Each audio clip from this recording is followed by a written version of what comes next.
channel.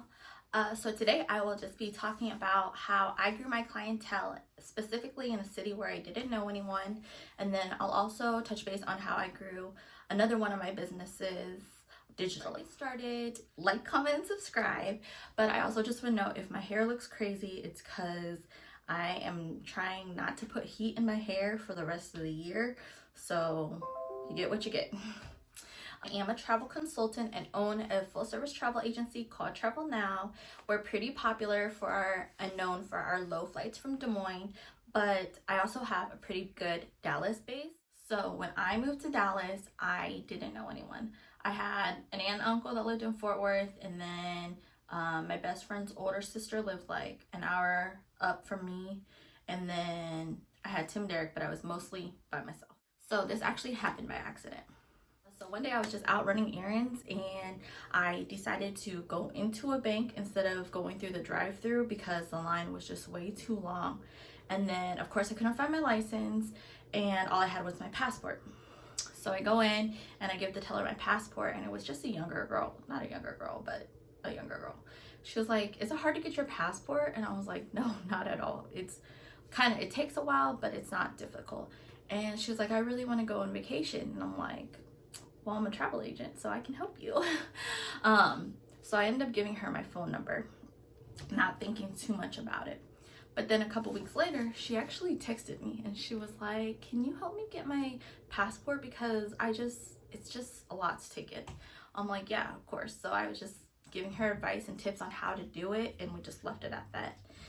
And then later, she was like, "Hey, I just got paid. Can you help me book a trip for my family?" I'm like, "Yeah." So that's actually how I got my first booking in Dallas.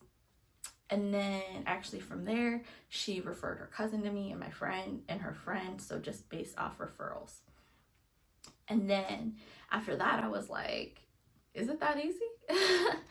So when I would go get my nails done, you know, they talk to you and ask you like where you're from and what do you do, blah, blah, blah.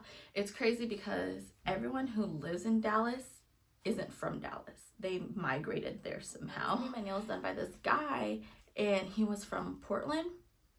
And so I ended up exchanging info with him, and he would always text me like, "Can you find me a cheap flight to Portland?" It's helping him find the cheap flights, but I'm not getting paid from it because it has to be a package.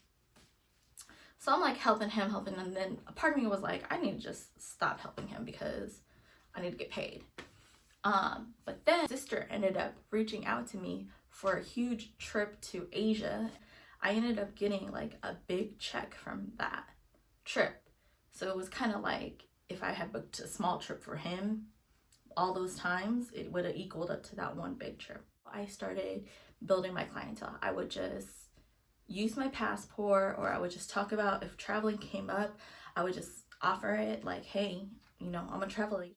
So my other business is graphic design and branding, and I have actually been booked for the rest of 2020 since like the beginning of October. And I've also probably tripled my prices. I took my classes like 10 years ago, but I put it down and then I picked it back up. So when I picked it back up, I messaged people who I saw on Facebook starting businesses. I would just message them like, "Hey, can I make a logo for you? I'll do it for free, you know, blah, blah, as long as you tag me when you post it."